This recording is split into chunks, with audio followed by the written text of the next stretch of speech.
Seja muito bem-vindo, seja muito bem-vinda ao canal da ClickGel Cursos de Geotecnologias. Eu sou Anderson Medeiros e no vídeo anterior eu ensinei para você, primeiro, como você pode acoplar a sua tabela de atributos na área de visualização da interface do QGIS. Ou seja, como você pode ter uma visualização da sua tabela como está nesse nosso projeto aqui, onde você pode ampliar ou reduzir a visualização da tabela de forma simultânea ao mapa que você estiver trabalhando no seu projeto. Isso é útil, por exemplo, para que você não tenha a tabela ficando minimizada toda hora em que você tem que alternar entre as funcionalidades do programa. Você pode, ao mesmo tempo que visualiza o mapa, ver a sua tabela de atributos. Além disso, na mesma aula, eu expliquei para você como pode criar uma coluna com um campo identificador único, que no caso foi o campo ID, o campo ID, onde nós criamos uma sequência numérica para identificar cada um dos registros da nossa tabela e, consequentemente, cada uma das feições geométricas do seu dado vetorial. E também vimos na mesma aula como você pode utilizar campos da sua tabela de atributos como base para criar novas colunas a partir de cálculos matemáticos. No caso da aula anterior, nós vimos como criar uma coluna com a informação da densidade demográfica, essa coluna aqui, dense, a partir da divisão dos valores da coluna POP total pela coluna que tem a informação de área em quilômetros quadrados. Tivemos a nossa densidade demográfica expressa na unidade de habitantes por quilômetro quadrado. Já nessa aula, o nosso foco vai ser trabalhar com os nomes das colunas da nossa tabela de atributos. Não sei se você sabe, mas em especial quando nós trabalhamos com o Shapefile, nós temos algumas limitações e recomendações ao trabalharmos com as colunas da tabela. Primeiro de tudo, o nome da coluna, de cada uma das colunas, não pode ultrapassar 10 caracteres. Isso é uma limitação do formato Shapefile, principalmente por conta do arquivo DBF, que é onde ficam armazenadas as informações alfanuméricas. Então, repetindo, quando você trabalha com Shapefile, independente se você está usando o QGIS, o ArcGIS ou qualquer outro programa de geoprocessamento, você não pode ter no nome da coluna mais do que 10 caracteres. Além disso, não é recomendado que você coloque no nome das colunas acentos, espaços e outros caracteres especiais. Então podem surgir duas situações que eu vou comentar aqui como você pode resolver. Primeiro de tudo, você sabia que é possível você dar um apelido para o nome de cada uma das colunas da sua tabela? Ou seja, você pode atribuir ao nome daquela coluna uma palavra que torne ela mais amigável, mais até significativa para quem vai ver aquela tabela. Vou explicar na prática para você como isso funciona e vai ficar mais claro para entender. Imagine a situação onde você tem aqui a coluna nome Moon e você não quer mais visualizar o nome da coluna como nome Moon. Você pode fazer que a visualização do nome da coluna mude sem mudar a estrutura da tabela. Olha só como você pode fazer isso. Você pode acessar com o botão direito as propriedades da nossa camada vetorial, botão direito propriedades. E nessa janela aqui aberta, você vai acessar a aba formulário de atributos. Nessa aba aqui, você pode selecionar aqui nessa lista qual é a coluna a qual você quer atribuir um apelido, que também é chamado de alias. Então eu vou escolher nesse exemplo a coluna nome underline Moon. Vamos imaginar então que aqui em geral, na opção de apelido, que é o nosso alias, eu quero trocar de nome Moon, eu quero colocar aqui a opção de município. Então veja, eu coloquei como apelido da minha coluna nome Moon a palavra município, lembrando que sem acento. Se eu clicar aqui em aplicar, veja que o nome da nossa coluna não mudou, continuou nome underline Moon.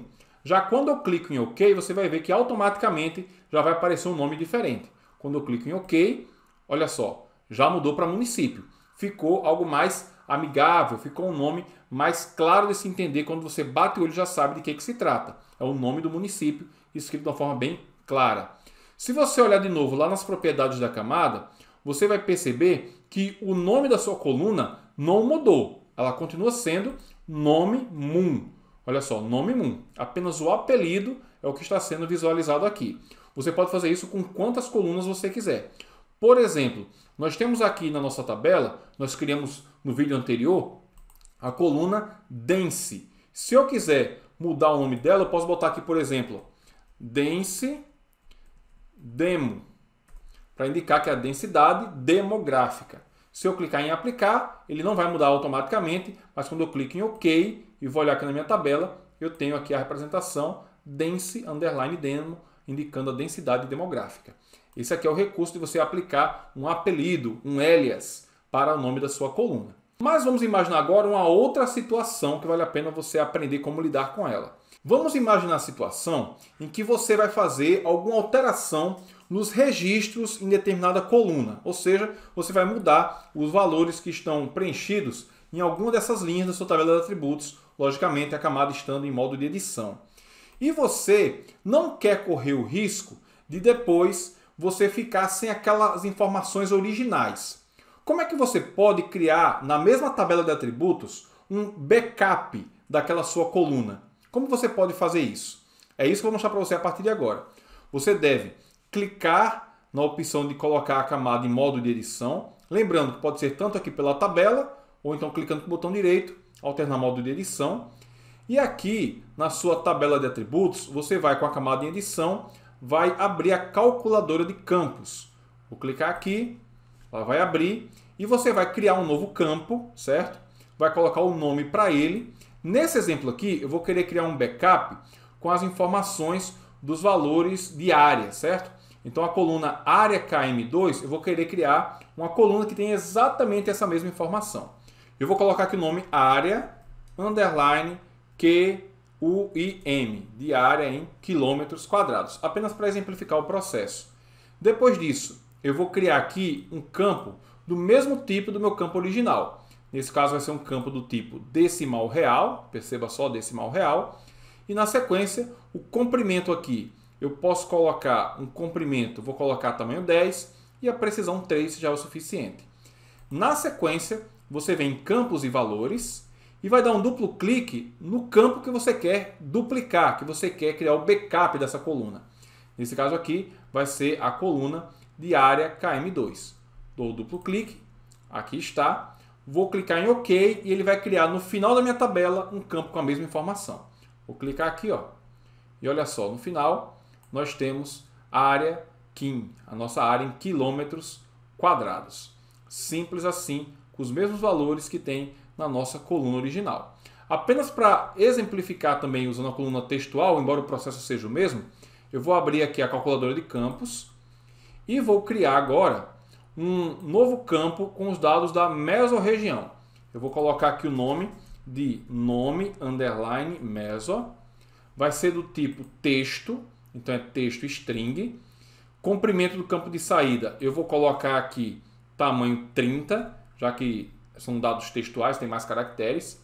E vou mais uma vez aqui em campos e valores, ou seja, minha lista de colunas. Vou dar um duplo clique em mesorreg, que é a coluna das mesorregiões. Já aparece aqui como vai ser um preenchimento prévio. E eu vou clicar em OK. Quando eu clico em OK, eu tenho aqui uma duplicata daquele conteúdo. Então, se eu quiser, eu posso chegar aqui e alterar agora qualquer palavra dessa e não vai alterar o novo campo criado. Não vai alterar o meu resultado. Simples assim. Aprendeu só? Mas então, vamos imaginar uma outra situação onde você quer inverter a ordem das colunas, ou seja, colocar uma coluna que está mais para o final da tabela, mais para o início, ou então se você quer renomear os campos sem fazer essa duplicata, como você pode fazer isso? Esse assunto eu já expliquei em um outro vídeo aqui do canal que vai estar disponível na descrição do vídeo. Você vai aprender a utilizar a ferramenta de editor de campos, também conhecido como campo refator. Confere o link, ele vai lhe ajudar bastante. E aí, o que você achou dessa nossa dica de hoje? O seu feedback, o que você achou da aula, é muito importante para nós. Por isso, quero convidar você a deixar aqui os seus comentários. Além disso, quero lembrar da importância de você entrar na nossa lista de transmissão. Na descrição desse vídeo tem um link que leva para uma página que fala mais como funciona esse recurso para você ser avisado não apenas quando publicarmos novos vídeos, mas também outros conteúdos, como por exemplo e-books, realizarmos eventos e assim por diante. Vale a pena você conferir, o link, como eu falei, está na descrição da aula.